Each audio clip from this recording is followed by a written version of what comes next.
안녕하세요, 서울리안입니다. 지난 주말 맥북 프로 신규 라인업이 소개가 된 것처럼 굉장히 조용하게 애플스토어의 맥북 주문 페이지가 열렸습니다. 근데 이 신나면서도 찝찝한 기분은 뭘까요? 뭐 조금 찝찝한 부분이 없지 않아 있지만 저는 4년 가까이 이 맥북 프로가 굉장히 수고를 해주고 있는데 슬슬 4K로 전체 영상 작업을 좀 해볼까 싶은 차에 용기 내서 한번 질러보기로 했습니다. 제가 선택한 사양과 이유를 설명해 드리고 혹시 구입하시려는 분들 중에서 저랑 용도가 비슷하신 분들은 참고해주세요. 일단 저는 영상 작업을 메인으로 하고 있기 때문에 그래픽 카드가 굉장히 중요해서 13인치는 제외하고 15인치에서 시작을 했습니다. 솔직히 이번 맥북 프로 리뉴얼에서 제일 큰 덕을 본 녀석은 13인치라고 생각을 하는데 제 용도에는 맞지가 않아서 좀 아쉬워요. 15인치 기본형, 고급형, 그리고 고급형의 i9 업그레이드를 한 버전, 이렇게 세 모델을 애플 인사이더에서 자세히 비교를 해서 결정하는 데 굉장히 많이 참고를 했습니다.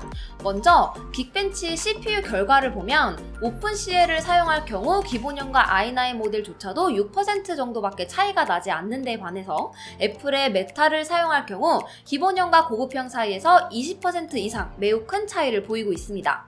그런데 i7이 i9보다 메탈 스코어가 더 높죠? 뭔가 찝찝해지기 시작합니다. 다음으로 GPU 성능. 특히 게임과 직접적으로 연관된 유니젠 헤븐 벤치마크 결과를 보면 아무래도 그래픽카드에 직접적인 영향을 받아서인지 라데온 프로 555X를 사용한 베이스 모델과 560X를 사용한 고급형 모델 사이에 약 18% 정도 점수 차이가 납니다. 근데 여기서도 i7과 i9은 거의 차이가 보이지 않네요. 다음으로 CPU를 터보부스트까지 사용해서 풀 로드를 사용했을 때의 결과를 잘 반영해주는 시내 벤치 결과를 보면 기본 모델과 i9 모델 사이에 2%밖에 차이가 나지 않습니다. 이거 옵션이 50만원인데 말이에요. 실제로 제가 주로 사용하는 영상 편집 소프트웨어인 파이널 컷의 테스트에서도 벤치마크 결과가 거의 세 모델이 같았고 4K 스테빌라이저 렌더링 시간도 비슷하게 나오는 것을 볼 수 있습니다.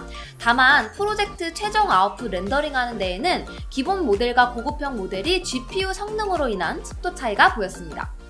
해당 영상 뒤에 벤치마크 외에도 실제 사용 시간을 측정한 다양한 테스트 결과가 있으니까 궁금하신 분들은 직접 한번 확인을 해보시고요. 결론은 벤치마크와 실제 테스트 시간 모두 CPU 성능 차이로 인한 퍼포먼스 차이는 아주 미미하다는 결론을 내주고 있습니다. 패치를 통해서 i9의 스로틀링으로 인한 급격한 성능 저하를 막기는 했지만 근본적으로 i9이 i7보다 안정적으로 높은 퍼포먼스를 내주는 것은 현재 랩탑의 사양과 바를 구조에서는 불가능해 보이는 것이 사실이에요.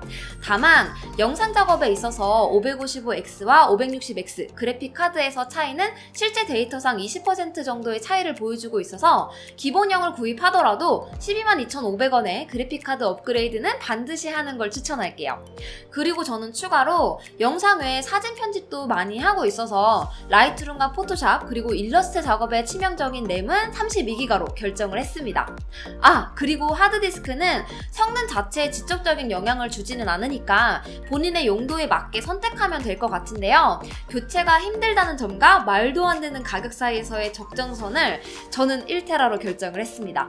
이제 마지막 결정인데요. 기본형에서 램 32기가 업그레이드 그리고 그래픽카드 업그레이드 SSD 1테라 업그레이드를 한 경우에는 433,7,500원 그리고 고급형에서 램 업그레이드 SSD 업그레이드를 할 경우에는 447만원. i7 2.2GHz냐 아니면 2.6GHz냐의 문제인데요. 성능 차이는 크게 안 나지만 3%의 가격 차이를 생각하면 이 정도는 속는 셈치고 투자하기로 했습니다. 새롭게 구입하시려고 고민 중이신 분들 참고해 주시고요. 아주 객관적으로 사항을 결정을 하려고 했는데 저도 마지막에는 3%의 금액 차이 별거 아니니까 CPU에 투자했지만 사실 제일 가격 대비 밸류 있는 선택은 기본형을 베이스로 한 업그레이드 사양인 것 같아요. 관련해서 궁금한 점도 어떤 사양으로 질렀는지 공유 많이 해주시고요. 그럼 저는 새로운 맥북 프로가 오면 또 실제로 사용하면서 자세한 이야기 들려드리도록 하겠습니다. 그럼 다음 영상에서 또 만나요. 안녕히 계세요.